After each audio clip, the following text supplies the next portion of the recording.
நான் நெட்டு மாட்டி பண்ணும்போது ஸ்ட்ரகிள் வருது அப்படின்னு ஒன்று இந்த பேப்பர் சில நேரங்களில் நாங்களே அதில் ஸ்ட்ரக் ஆகி நிற்கிறோம். லீடர் வந்து பர்மனண்டா இருக்கிறது இல்லை, அடிக்கடி மாறிட்டே இருக்காங்க. இப்போ கூட பாருங்க, இவர் லீடர்னு சொல்லிட்டு இவர் பேச வந்திருக்காரு. இப்படி மாறின என்ன பண்ணுவோம்? சரி, ரொம்ப ஃபேஸ் பண்றீங்களா இல்லையா? என்ன புதுசா ஒன்னொன்னா சொல்லிட்டே இருக்கீங்க. நேற்று ஒருத்தர் இருந்தீங்க, இன்னைக்கு ஒருத்தர் இருந்தீங்க, கரெக்டா? ஓகே. ஒரு கூட்டத்தை உருவாக்கி அங்கே உட்காந்து பேசும்போது டப்புன்னு ஒருத்தர் வந்து இது மாதிரி தான் இப்போ பல கம்பெனி சொல்லிட்டு வராங்க, அப்புறம் மூடிட்டு போயிடுறாங்க அப்படிங்கிற இந்த 10 பேர்த்துல ஒருத்தர் கிளப்பி விட்டா இது 9 பேர் அவங்க பின்னாடி போயிடுறாங்க. நம்ம பின்னாடி யாரும் வர்றது கூட்டத்தில் தீய கொளுத்தி விட்டு போயிட்டு. ஓகே, வேலைதான். புதுசா ஒரு கம்பெனி அங்க சொல்லிட்டு போயிடுவாரு.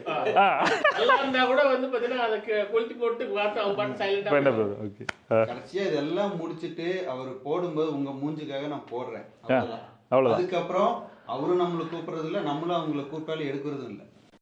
எடுத்தா தானே நீ அடுத்த ஏதாவது பண்ணுவேன்னு சொல்லிட்டு அது அதோட முடிச்சிடுறாங்க. நீ என் சைடு வராது, வெட்டு வராது. ஓகே, வேற என்ன நம்பிக்கை கொடுக்கணும்? அது ஓகே, ஆனா எனக்கு இந்த எம்எல்ஏ மூலம் வேண்டாம். இல்ல, அவர் வந்து கேட்கறதுக்கு ரெடி இல்லையா ஃபர்ஸ்ட்? அதானே கரெக்டா? பரவாயில்லைங்களா, ஒர்க் இன்கம்ல பரவாயில்ல, சேவிங்ஸ் வச்சிருக்கீங்க, ஷேர்ஸ் வாங்கிருக்கீங்க, அப்படி கொஞ்சம் ஒரு அப்டேட்டடா 2-3 விஷயம் பேசும்போது ஆட்டோமேட்டிக்கா நம்ம வழிக்கு வருவோம். ஏன்னா ஊரு மேரேஜ் ஆயிடுச்சா, இன்கம் என்ன, அதை எப்படி சேர்த்து வச்சிருக்கீங்க, சொத்தா அக்கௌண்ட் சேவிங்ஸா வச்சிருக்கீங்களா, அந்த மாதிரி பண்ண நான் இந்த மாதிரி பண்ணிட்டு இருக்கோங்க அப்படின்னு ஜஸ்ட் இந்த மாதிரி ஷார்ட்டா ஆரம்பிச்சாலே க்ளோசிங். இதுல ரொம்ப யோசிச்சு பேசணும்னா பிசினஸ் மிஸ் ஆயிடும்.